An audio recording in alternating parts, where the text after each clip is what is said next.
2 this year. Hi folks, it's Falcon, and today on GameRanks, the top 30 PC games coming in 2020. Just as a quick disclaimer, no, we're not going to talk about the new Baldur's Gate or the new Elder Scrolls because it is very unlikely we'll be seeing those this year, so without further ado. At number 30 is Microsoft Flight Simulator, the first in a while. The last one we saw was back in 2014. This one will be leveraging Bing Maps data in order to be creating a incredibly accurate version of the world with photorealistic 3D models that are created with photogrammetry. Basically, for me, it's everything you could ask for with a new Microsoft Flight Simulator. It looks like it's shaking up to be an accurate sim with incredible graphics. It doesn't have a release date, but it is coming to PC and Xbox One sometime this year.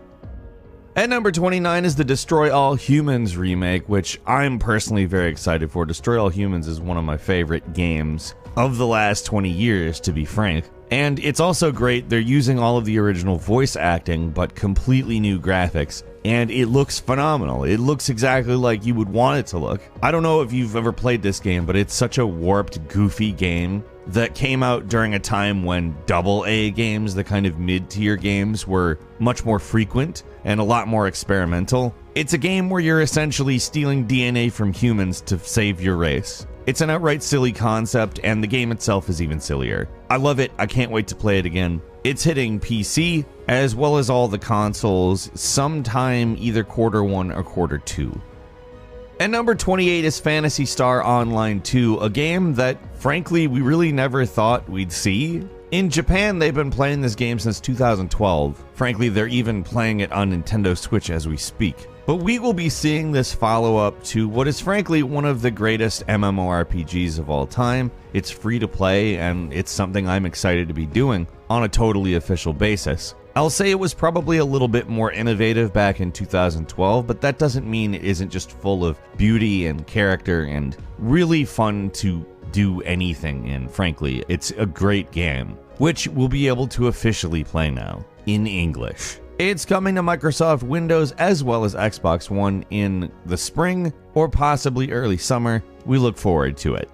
At number 27 is Wasteland 3, an upcoming RPG which was developed by inXile Entertainment. It's a squad-based RPG with turn-based combat, and if you're unfamiliar with Wasteland, it's basically the series that inspired Fallout. Some of the original Wasteland developers worked on the original Fallout. Honestly, this is probably going to be good. It's kind of an old-school Fallout-looking game. I'm ready for that. It's hitting May 19th.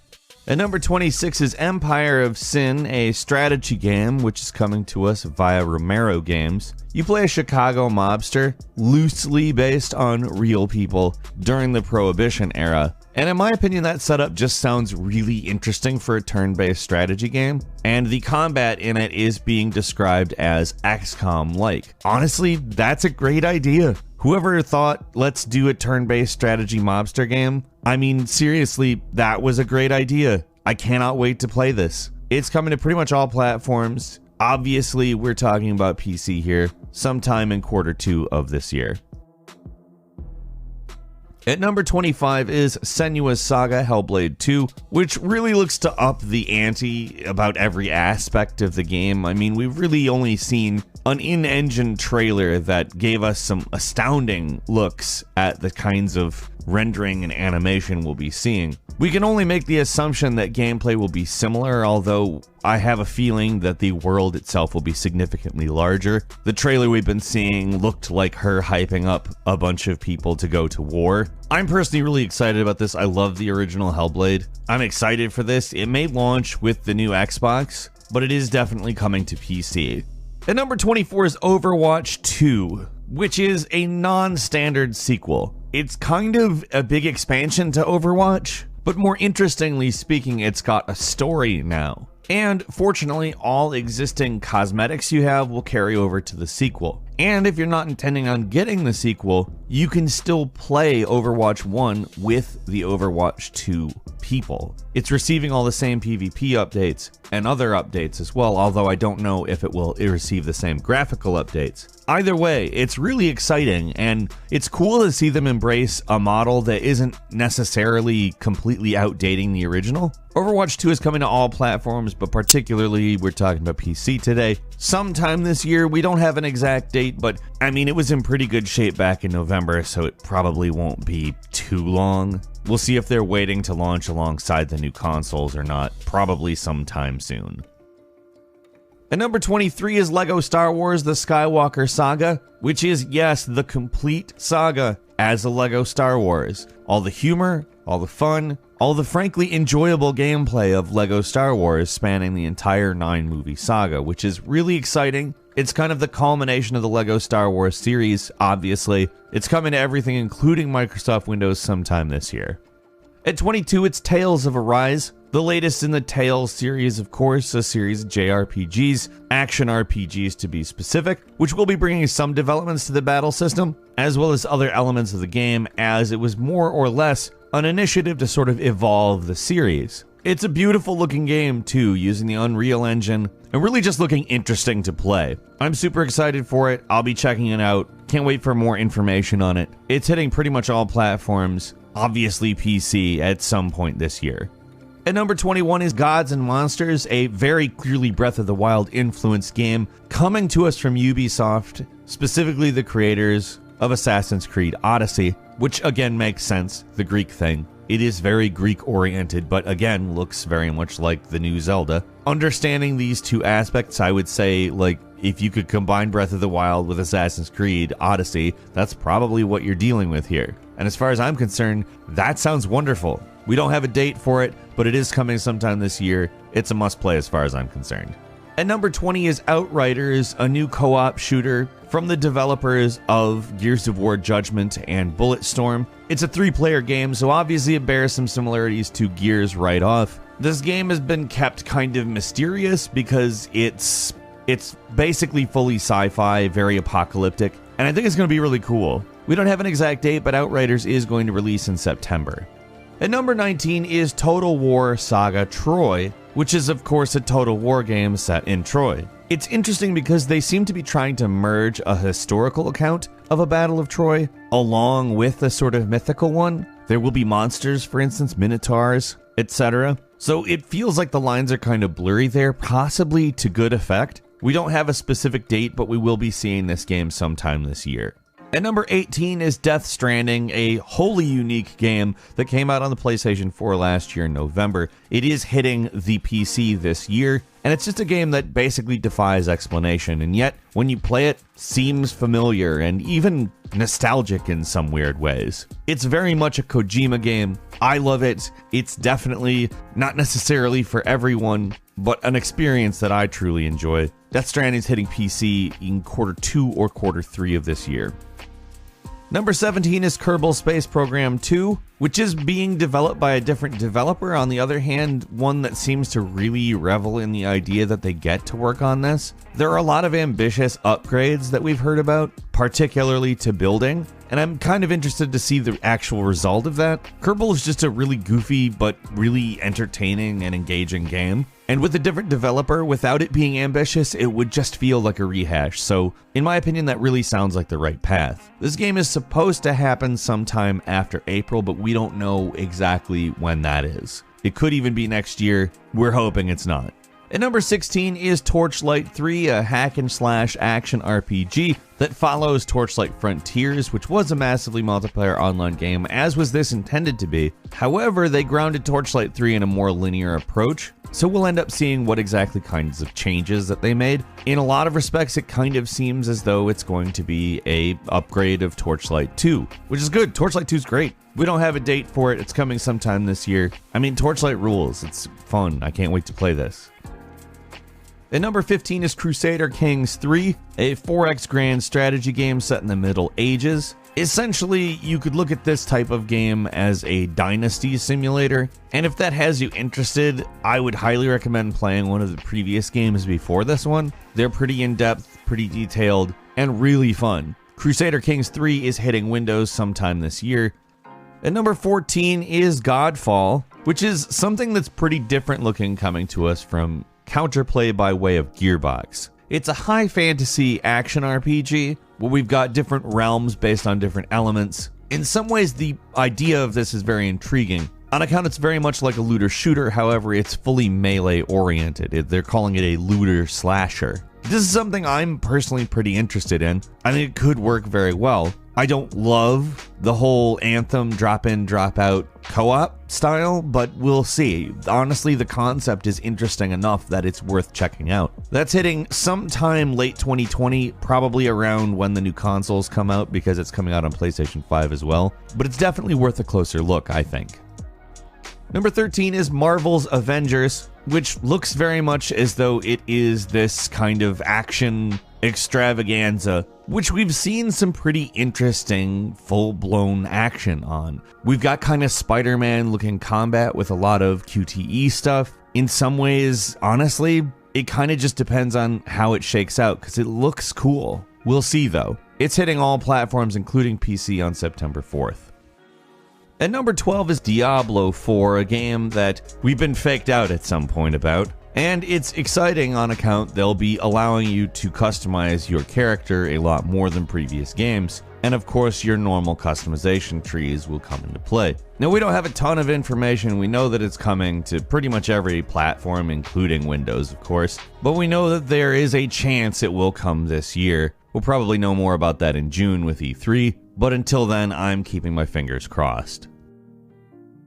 At number 11 is the Resident Evil 3 remake, which I don't know how you couldn't be excited for. It's basically getting the same treatment as Resident Evil 2, because Resident Evil 3 is innately related to Resident Evil 2, some of it taking place before, some of it taking place after the events of Resident Evil 2. It looks very much like a continuation of what was done with the previous remake, which is great because the work they did for the Resident Evil 2 remake elevated that game to a level that it deserved it. It was a fantastic game, and technology and expectations have changed. That's perfect for Resident Evil 3 too. It's hitting on April 3rd. I'll be playing it.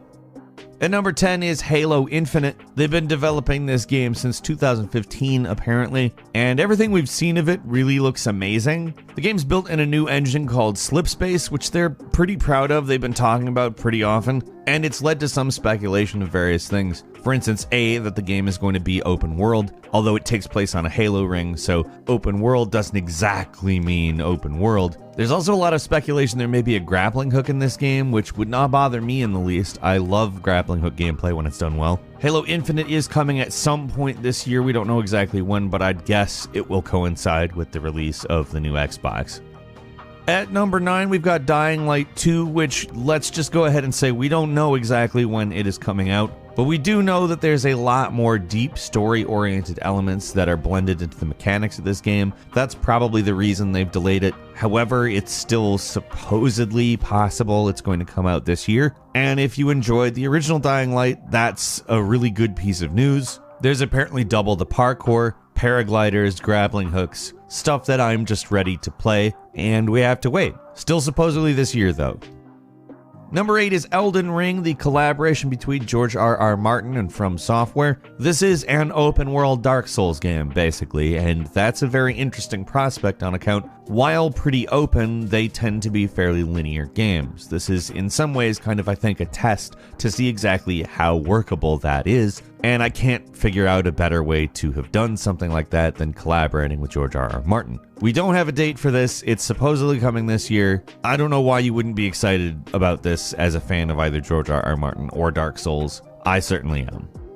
At number 7, it's Vampire the Masquerade Bloodlines 2, which is an action RPG where you create a vampire character, select a background, and go out and do vampire stuff. You need blood, you have to feed on people, and it takes place in Seattle during Christmas. Let's just go ahead and say this kind of sounds pretty awesome. The original really didn't do well, not necessarily critically speaking, but commercially. So to see this happen is awesome. We don't have an exact date, but it's coming this year sometime. And number 6 is Watch Dogs Legion, which is basically Watch Dogs set in a future where Brexit has turned Britain into a police state. Honestly, that sounds like a really good idea for a setting, and considering how much better Watch Dogs 2 is than Watch Dogs 1, I'm quite excited to see it. We don't have a date, but it is coming sometime this year. I'm looking forward. And number 5 is Rainbow Six Quarantine, which in a lot of ways gives the vibes of a more sci-fi oriented game. It has to do with an alien parasite, and it looks like a co-op experience in which you basically have to fight your way out of various parasite sites. To me, it sounds a lot like Rainbow Six Siege plus aliens. Maybe with 3-person squads, maybe with more, I don't know exactly, but it looks cool. It's supposedly going to hit sometime in quarter 1 or quarter 2 of this year. I would expect more news on that very soon for that to be the truth. We'll see. At number 4 is Doom Eternal. I don't know about you, but I'm pretty darn excited for the follow-up to the 2016 reboot of Doom, which, well, it's not exactly the same thing as the old school Doom. It's certainly a really good game that captures a lot of the great elements of the originals, bringing in a couple of new elements, and of course, this sequel looks to be doing the exact same thing. I've got 2 words for you that I am particularly excited about, and those words are specifically grappling hook shotgun. Oh yes, you know I'm here for grappling hook mechanics. There's a ton of new features that I'm really excited for with this version of Doom, to say the absolute very least. It's coming to all platforms, but it's hitting PC sometime this year. We're excited.